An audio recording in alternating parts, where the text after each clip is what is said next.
الشیطان الرجیم بسم اللہ الرحمن الرحیم۔ انشاءاللہ آج سورہ مائدہ کی 116 آیت سے تلاوت پاک کا شرف حاصل کرنے کی سعادت حاصل کریں گے انشاءاللہ۔ الحمدللہ بالایمان والحمدللہ بالقرآن والحمدللہ بالاسلام والحمدللہ الذی من علینا بربنا محمد علیہ الصلاۃ والسلام۔ اللہم یا رب العالمین، اللہم انت یسر لی یا رب العالمین العلم الذی یسرت علی کثیر من خلقک واکرمت بہ کثیر من اولیائک یا ارحم الراحمین، وصلی اللہ تعالی علی خیر خلقہ ونور عرشہ سیدنا وحبیبنا ونبینا وشفیعنا احمد مجتبی محمد مصطفیٰ رسول اللہ صلی اللہ علیہ وسلم۔ قال اللہ سبحانہ وتعالی وَإِذْ قَالَ اللَّهُ يَا عِيسَى ابْنَ مَرْيَمَ أَنْتَ قُلْتَ لِلنَّاسِ اتَّخِذُونِي وَأُمِّيَ إِلَٰهَيْنِ مِن دُونِ اللَّهِ قَالَ سُبْحَانَكَ مَا يَكُونُ لِي أَنْ أَقُولَ مَا لَيْسَ لِي بِحَقٍّ إِن كُنتَ قُلْتُهُ فَقَدْ عَلِمْتَهُ تعلم ما في نفسي ولا أعلم ما في نفسك إنك أنت علام الغيوب۔ اور جب پوچھے گا اللہ سبحانہ وتعالی، اے عیسیٰ ابن مریم، کیا تم نے کہا تھا لوگوں سے کہ بنا لو مجھے اور میری ماں کو دو خدا اللہ کے سوا؟ وہ عرض کریں گے پاک ہے تو ہر شرک سے، کیا مجال تھی میری کہ میں کہوں ایسی بات جس کا نہیں ہے مجھے کوئی حق۔ اگر میں نے کوئی ایسی بات اگر ایسی بات کہی ہوتی تو ضرور جانتا، اس کو تو جانتا ہے جو میرے جی میں ہے، اور میں نہیں جانتا جو تیرے علم میں ہے، بے شک تو ہی خوب جاننے والا اور تمام غیبوں کا ہے۔ اب اس آیت کی تفسیر میں یہ بتایا گیا ہے کہ عیسیٰ علیہ السلام سے جب، کیونکہ ان کے حوارین جو تھے وہ لوگ اس قسم کا عقیدہ رکھ لیے تھے کہ یہ خدا کا بیٹا ہے اور مریم خدا کی بیوی ہے، استغفر اللہ واتوب الیہ، اس قسم کا جب یہ عقیدہ رکھ لیے تھا تو اللہ تعالیٰ اس کی جو ہے ان کی جو ہے تنبیہ میں، ان کی جو ہے سزا مقرر کرنے میں یہ بیان فرما رہا کہ تم نے، یعنی سوال ہمیشہ اس لیے نہیں کیا جاتا کہ سائل کو اس چیز کا علم نہیں ہو اور اس سوال سے غیر معلوم چیز کا جاننا چاہتا ہو، بلکہ سوال دوسرے فوائد کے لیے بھی ہو سکتا ہے۔ یہاں اس استفسار یعنی اس انکوائری، اس بات سے معلوم کرنے کا مقصد یہ ہے کہ حضرت عیسیٰ کی زبان سے ان ہزاروں لاکھوں جو ان کے جو لوگ تھے ان کو اپنی فحش غلطی پر آگاہ کیا جائے۔ اب یہاں پر اللہ تعالیٰ ان کی غلطی کو آگاہ کرنا چاہتا تھا، اسی لیے ان سے یہ سوال کیا جا رہا کہ اللہ تعالیٰ عیسیٰ علیہ السلام سے پوچھ رہا۔ اب سوال یہ ہوتا ہے کہ اللہ تعالیٰ وہ لوگوں سے ڈائریکٹ کیوں نہیں پوچھا؟ تو اس کے اوپر مفسرین فرماتے ہیں کہ یہ اللہ تعالیٰ کی شان کے خلاف ہے کہ اللہ تعالیٰ جو ہے وہ گناہ گار، کیونکہ اگر یہ خطاب بظاہر حضرت عیسیٰ علیہ السلام کو ہوگا لیکن در حقیقت یہ خطاب ان کی امت سے ہے، اس لیے کہ اللہ تعالیٰ کا طریقہ ہے کہ وہ قیامت میں کفار سے کلام نہیں فرمائے گا۔ تو چونکہ کفار سے کلام تھا تو لہذا اللہ کی شان کے خلاف ہے کہ وہ کافروں سے سلام کرے، مگر ان کو ان کی غلطی کو یاد دہانی کرنا تھا، تو لہذا سوال عیسیٰ علیہ السلام سے ہو رہا جو کفار کے لیے تھا، جو ان کے جو کافر، جو بت پرستی میں مبتلا تھے، جو شرک میں مبتلا تھے، یہ ان کے لیے سوال کر کے گواہی عیسیٰ علیہ السلام سے چاہ رہا اللہ تعالیٰ، کیا تم نے یہ بات کہی تھی یہ لوگوں کہ تم اور تمہاری ماں خدا ہے؟ تو اس پہ عیسیٰ علیہ السلام فرمایا کہ میں ایسی بات کیسا کہہ سکتا ہوں کہ میرے مولا، تو میرے دل کا حال جانتا، میں تو ایسی بات نہیں کہہ سکتا جو میں تھا ہی نہیں، کیونکہ میں تو جانتا ہوں کہ میں تیرا بندہ ہوں، میں تیرا بندہ ہوں، اور میں بندہ ہو کہ میں خدائی کا دعویٰ نہیں کر سکتا۔ تو یہ لوگ تو پتہ چلا کہ وہ لوگوں کو اللہ تعالیٰ ان کی غلطی کو سب کے سامنے آشکارا فرما دیا، اب کوئی بات چھپی بھی نہ رہے، تاکہ اب سوال کر لیا اور عیسیٰ علیہ السلام سے جواب مل گیا کہ چونکہ میں نبی تھا تو اب ذمہ داری تو ان کی گواہی مطلوب تھی اللہ تعالیٰ کو، تو اللہ تعالیٰ ان سے گواہی پیش کر لیا۔ اب اللہ تعالیٰ جب وہ گواہی دے دیے کہ یہ جرم جو ہے، یہ میرے کو خدا بنانے کا یا میری ماں کو خدا بنانے کا یہ جرم میں جو یہ ارتکاب کرے ہیں، اس کا میں ذمہ دار نہیں ہوں۔ اچھا، اب عیسیٰ علیہ السلام مسیح دنیا میں حضرت مریم کی پرستش کوئی پوشیدہ امر نہیں تھی کہ حضرت مریم کی جو پوجا کرتے تھے وہ لوگ، یہ کوئی چھپی ہوئی بات نہیں تھی، کیونکہ ان کا جو ہے خد آدم مجسمہ بنا کر اپنے گرجاؤں کی محرابوں میں رکھتے اور تمام رسوم پر ان کی پرستش کے تمام رسوم بجا لاتے۔ اب حضرت عیسیٰ علیہ السلام کا جواب قابل غور ہے۔ الزام آپ پر لگ رہا ہے کہ کیا آپ نے ایسا کہا؟ اللہ تعالیٰ کا مقبول بندہ اپنی صفائی میں لب کشائی نہیں کرتا۔ اب یہ خاص بات ہے، دیکھیے کہ بندگی کا طریقہ سلیقہ اللہ تعالیٰ سکھا رہا کہ اللہ کے مقبول بندوں کی بندگی کا طریقہ کیا ہوتا۔ وہ یہ نہیں بولے کہ بھئی میں نہیں کرا، وہ یہ نہیں کرے کہ اللہ تعالیٰ میں نہیں کرا۔ اب اللہ اس سے الٹا یہ فرما رہے ہیں کہ میں کہوں ایسی بات جس کا نہیں ہے مجھے کوئی حق۔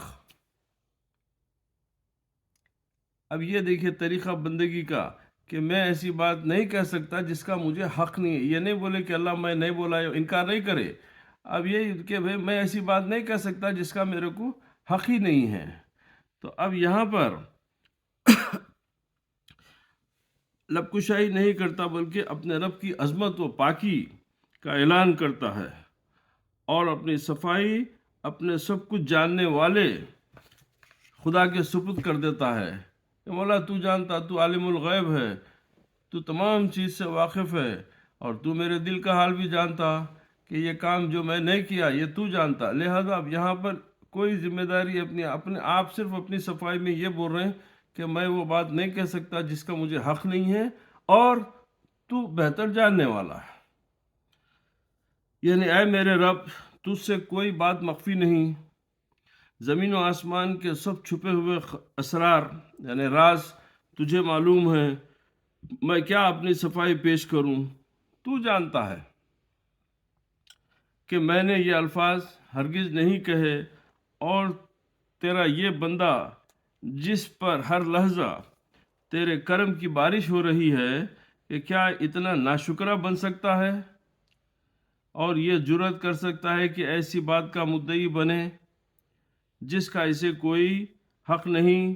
سبحان اللہ، کیا شان ہے بارگاہ خداوندی میں اس ادب و تعظیم کی۔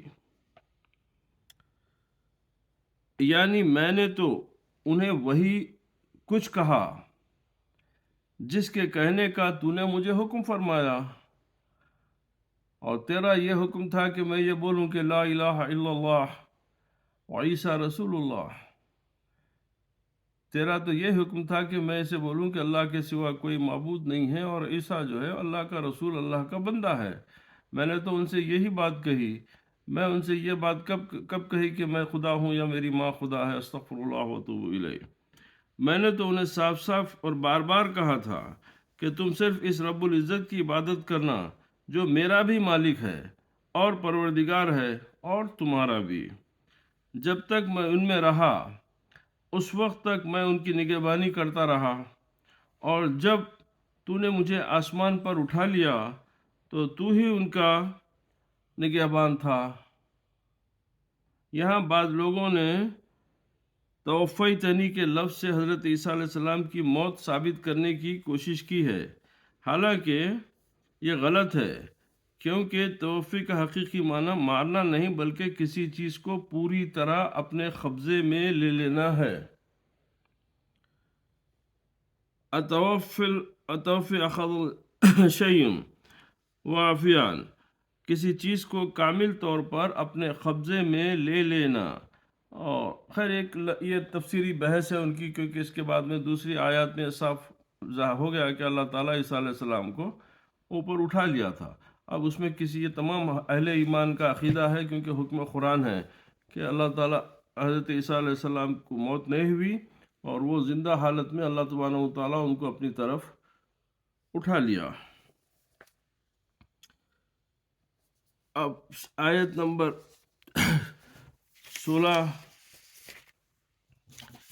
17 کی ہے، ما قلت لهم الا ما امرتنی به ان اعبدوا الله ربي وربكم وكنت عليهم شهيدا ما دمت فيهم فلما توفيتني كنت انت الرقيب عليه وانت على كل شيء شهيد.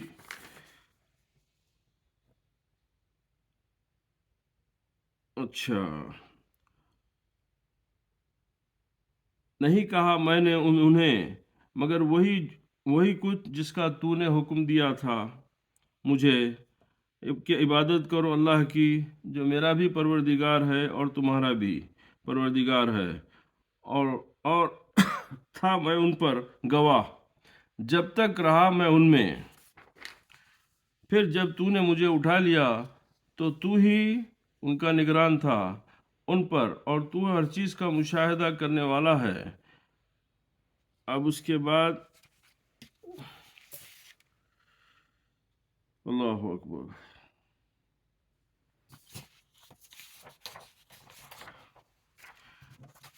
ان تعذبهم فإنهم عبادك وإن تغفر لهم فإنك أنت العزيز الحكيم. اگر تو عذاب دے انہیں تو وہ بندے ہیں تیرے، اور اگر تو بخش دے ان کو تو بلا شبہ تو ہی سب پر غالب ہے اور بڑا دانا ہے. اب اس بارے میں یہ کہ عیسیٰ علیہ السلام سے جو سوال ہوا، آپ اس کی واضح تصریح کرتے ہیں کہ اے اللہ، جو کچھ تو نے مجھے فرمایا میں نے انہیں صرف وہی کہا، اگرچہ یہ جواب انہوں نے پہلے عرض کر دیا تھا. اچھا، اب سوال یہ ہوتا ہے کہ عیسیٰ علیہ السلام نے صرف ما قلت لهم کیوں نے؟ تو اس کے جواب میں یہ ہے کہ ادب کو ملحوظ رکھ کر اور پھر جو کچھ سوال میں ان سے کہا گیا اس کی رعایت کر کے اللہ ما امرتنی کا اضافہ فرمایا کہ وعبد اللہ ربی و ربکم، اور یہ کہ بتایا جا سکے اس لیے کہ ان اصل عبارت. اچھا،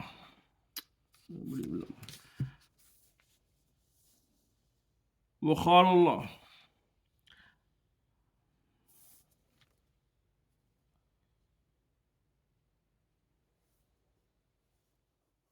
حضرت عبداللہ بن عمر بن العاص رضی اللہ تعالیٰ عنہ فرماتے ہیں کہ حضور نبی کریم نے یہ جب آیت پڑھی فمن تبعنی فإنہ منی ومن عصانی فإنک انت العزیز الحکیم، اے میرے رب، جس نے میری فرما برداری کی وہ میرے گرو، جس نے میری فرما برداری کی وہ میرے گرو سے ہوگا، اور جس نے نافرمانی کی تو ہی عزت و حکمت والا ہے.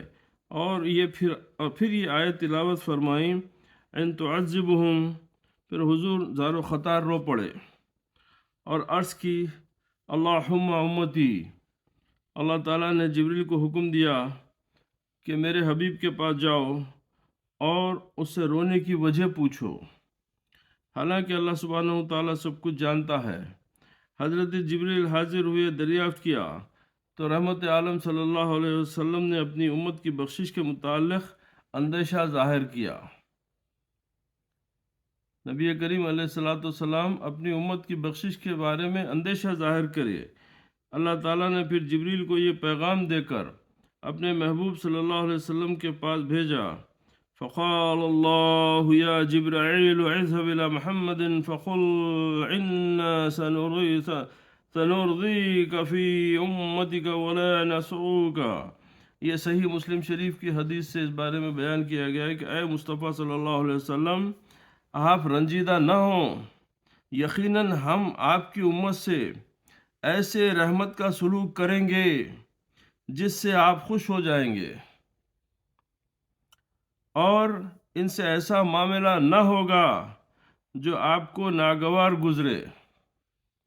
الحمدللہ، جس نے ہم سیاہ کاروں کو ایسے کریم و بے کس پرور نبی کی امت ہونے کا شرف بخشا۔ صد شکر اس رب کا کہ جس نے ہم کو محمد رسول اللہ جیسا نبی عطا فرمایا۔ قال اللہ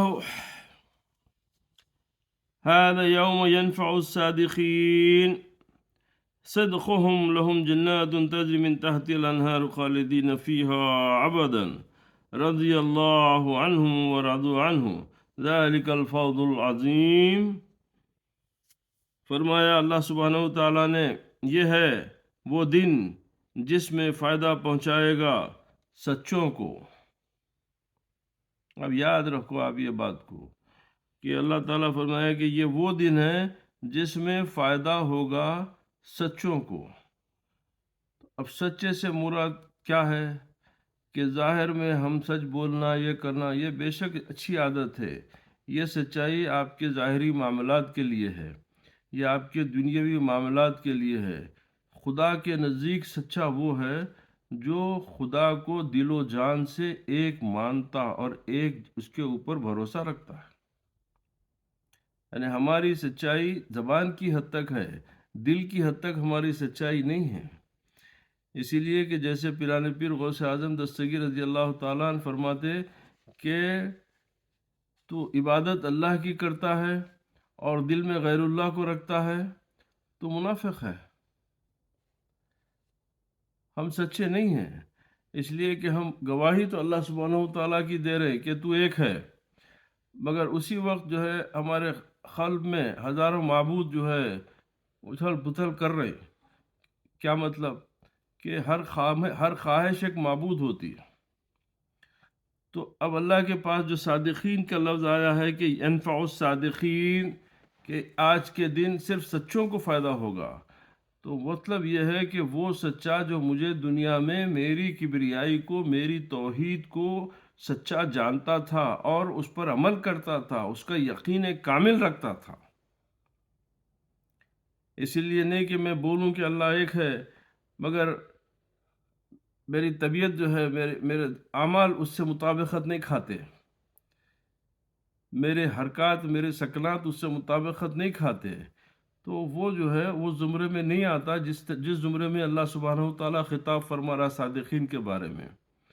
کہ اللہ کے پاس صادق وہ ہے جو اللہ کو جب ایک بولے تو اس کو ایک سمجھے، جب اللہ کو خالق کائنات مانے اور ہر چیز کے اوپر قدرت رکھنے والا سمجھے، اللہ کل شیء قدیر، اللہ کل شیء محیط، وہ قادر مطلق ہے، ہر زمین و آسمان کی ہر شے پہ اس کی قدرت ہے اور اس کی قدرت کے بغیر ایک پتا زمین سے نہیں ہل سکتا۔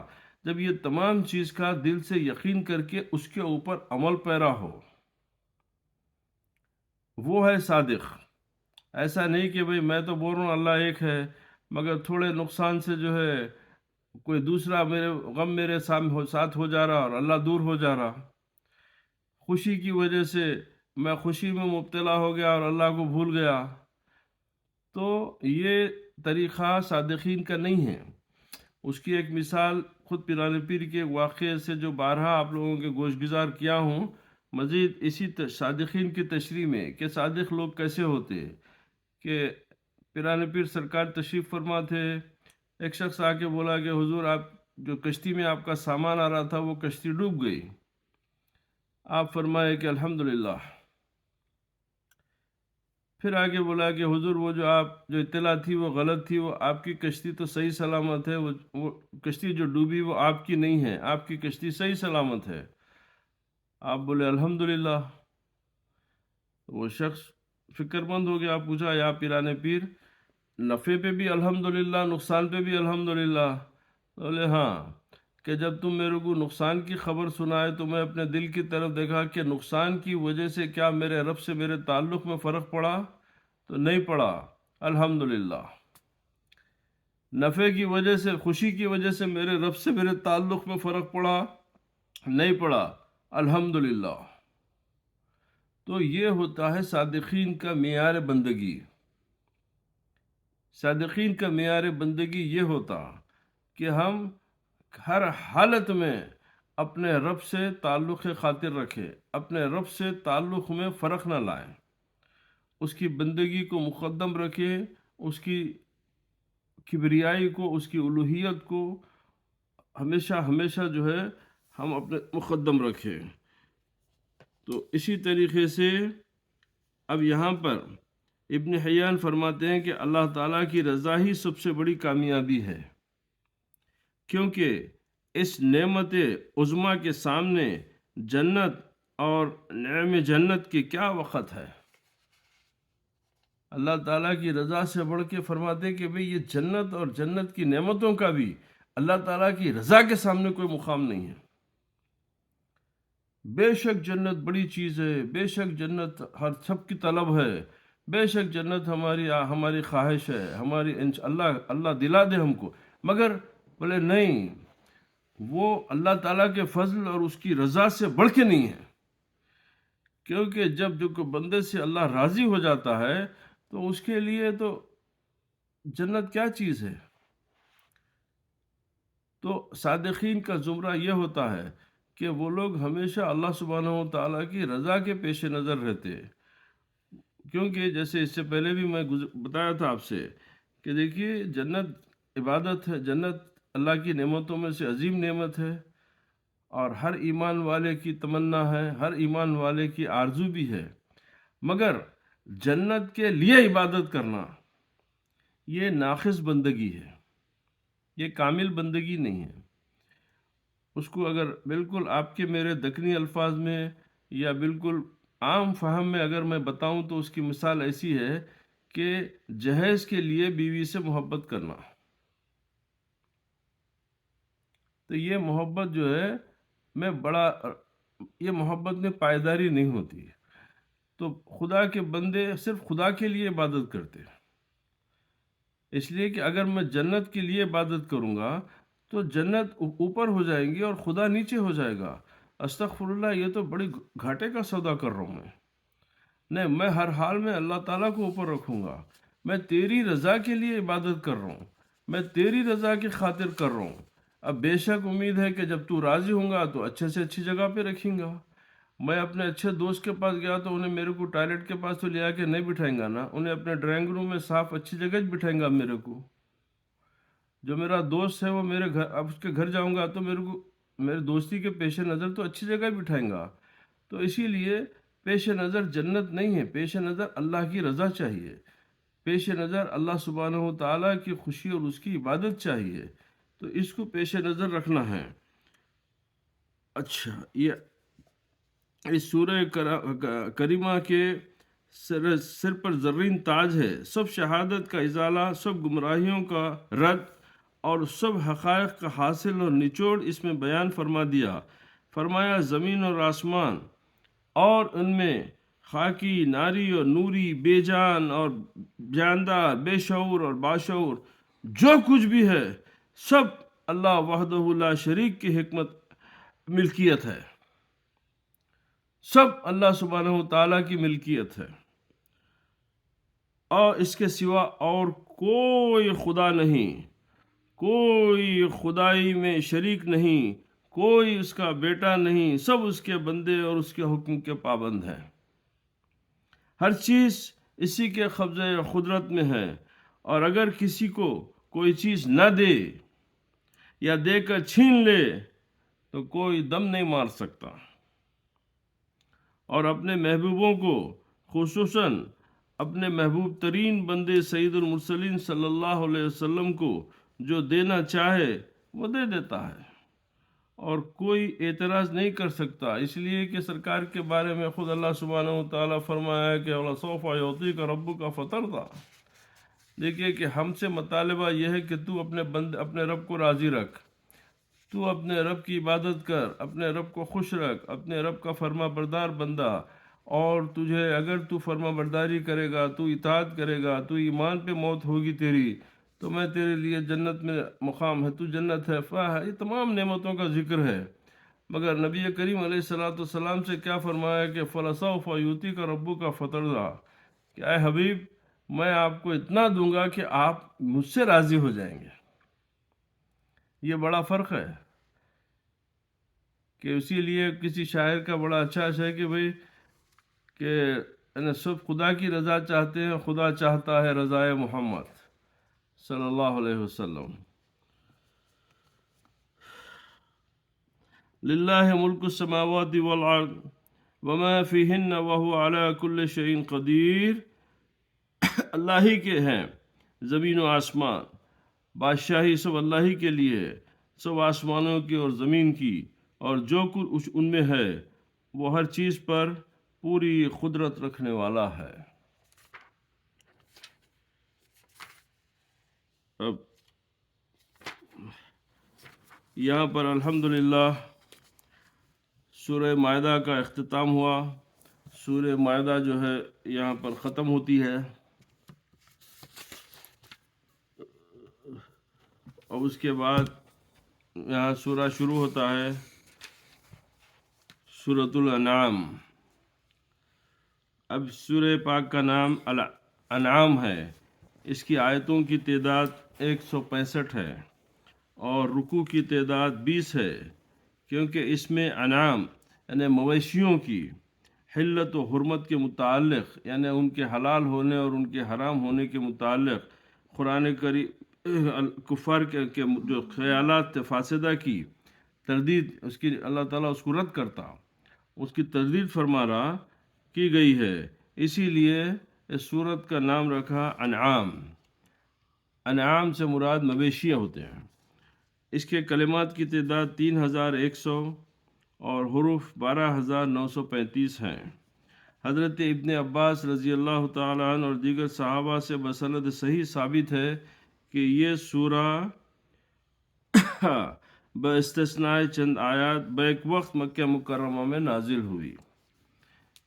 یعنی کیا مطلب یہ کہ اس کی چند آیات کو چھوڑ کے یہ پوری کی پوری جو آیات ہے، یہ سورہ پورے کا پورا بالکل باستثناء یعنی کچھ آیات کو چھوڑ کے تقریباً یہ پورے جو ہے مکہ شریف میں نازل ہوئی، جب ہجرت سے پہلے قیام مکہ کے دوران حضرت رسول پاک علیہ الصلوۃ والسلام پر وحی کی گئی۔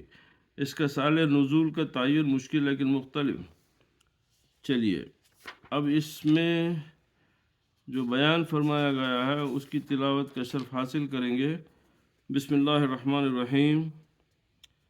الحمد للہ الذی خلق السماوات والارض وجعل الظلمات والنور ثم الذین کفروا بربہم یعدلون۔ سب تعریفیں اللہ کے لیے ہیں جس نے پیدا فرمایا آسمانوں اور زمین کو، اور بنایا اندھیروں کو اور نور کو، پھر بھی جنہوں نے کفر کیا اور وہ اپنے رب کے ساتھ اوروں کو برابر ٹھہرا رہے ہیں۔ هو الذی خلقکم من طین ثم قضى عجلا وعجل مسمى عنده ثم انتم تمترون۔ اللہ ہی ہے جس نے پیدا کیا تمہیں مٹی سے، پھر مقرر کی ایک میعاد، اور ایک میعاد مقرر ہے اللہ کے نزدیک، پھر جو بھی تم شک کر رہے ہو، وَهُوَ اللَّهُ فِي السَّمَاوَاتِ وَفِي الْأَرْضِ يَعْلَمُ سِرَّكُمْ وَجَهْرَكُمْ وَيَعْلَمُ مَا تَكْسِبُونَ۔ اور وہی اللہ ہے آسمانوں میں اور زمین میں، وہ جانتا ہے تمہارے بھید بھی، یعنی جو تم اپنے دلوں میں چھپا کے رکھے ہیں اس کو بھی جانتا ہے، اور جو تم کھلی باتیں ہیں وہ بھی جانتا ہے، اور جو تم کما رہے ہو وہ بھی جانتا ہے۔ تو اب اس کی تفسیر میں یہ ہے کہ ہر طرف گمراہی کا بھیانک اندھیرا چھایا ہوا ہے، ہر طرف گمراہی ہے، انسان کا رشتہ اپنے خالق پروردگار سے بالکل کٹ چکا ہے، انسان کا رشتہ اپنے خالق سے کٹ چکا ہے۔ کوئی سورج کا پجاری، کوئی ستاروں کا پرستار، کوئی پہاڑوں کی بلندی چوٹیوں، بڑے بڑے دریاؤں اور اونچے اونچے درختوں کا عبادت گزار تھا۔ ہندوستان میں 33 کروڑ خداؤں کی خدائی کا ڈنکا بج رہا تھا۔ ایران کے لالہ زاروں میں آتش کدے روشن تھے۔ رستم و سہراب کی سرزمین کے بہادر اور نڈر فرزند آگ کے شعلوں کی جناب میں سجدہ ریز تھے۔ مسیح دنیا میں ایک خدائے برتر و دانا کی جگہ باپ، بیٹا اور روح الخود 3 خداؤں کی پرستش ہو رہی تھی۔ اور جزیر نمایاں عرب کی تو حالت ہی نہ پوچھیے۔ راہ چلتے کوئی پتھر پسند آ گیا، اس کی تراش خراش کی اور اسے اپنی محراب عبادت کی زینت بنا دیا۔ اس وقت اللہ تعالیٰ کے رسول نے اعلان کیا کہ آسمان اور زمین، اندھیرا اور نور، یہ سب مخلوق ہیں۔ آسمان اور زمین، اندھیرا و نور، یہ سب مخلوق ہیں اور اپنے وجود، اپنی حیات، اپنی نشو و نما، اپنی بقا میں اللہ تعالیٰ کے محتاج ہیں۔ اے شرف انسانیت کے پاسبانوں، اے انسانیت کی بات کرنے والوں، اے اپنے آپ کو انسان کہنے والوں، اے بحر علم و دانش کے غواصوں، یعنی بڑی فکر اور دانش مندی کی باتیں کرنے والوں، جس میں غوطہ لگا کے بڑی علم کی بڑی موتی ٹٹول کے لانے والوں، تم خود ہی بتاؤ، کیا تمہیں یہ زیب دیتا ہے کہ اپنے خالق سے منہ موڑ کر مخلوق کے بندے بن جاؤ؟ نہیں۔ غنی اور سمت کی جگہ محتاج اور بے بس کی عبادت کرنے لگو۔ یہ ہر چیز حسین و جمیل سہی، پر ہیبت و پر جلال سہی، مفید اور نفع بخش سہی، لیکن یہ حسن و جمال، یہ ہیبت و جلال، یہ افادیت اور نفع رسانی ان میں آئی کہاں سے؟ ان میں آئی کہاں سے؟ یہ اسی ذات برتر و اعلیٰ کے فضل و کرم کی جلوہ فرمائی ہے جس نے انہیں نیست ہست کیا۔ کیا مطلب؟ جو نہیں تھے تو ان کو وجود میں لایا۔ ہم کہاں تھے؟ ہمارا وجود کہاں تھا؟ مگر ہم کو پیدا فرما کے ہم کو ایک وجود بخشا۔ پھر وجود بخشنے کے بعد میں اللہ سبحانہ و تعالی ہم کو انسان اپنی اشرف المخلوقات میں ہمارا مقام عطا فرمایا۔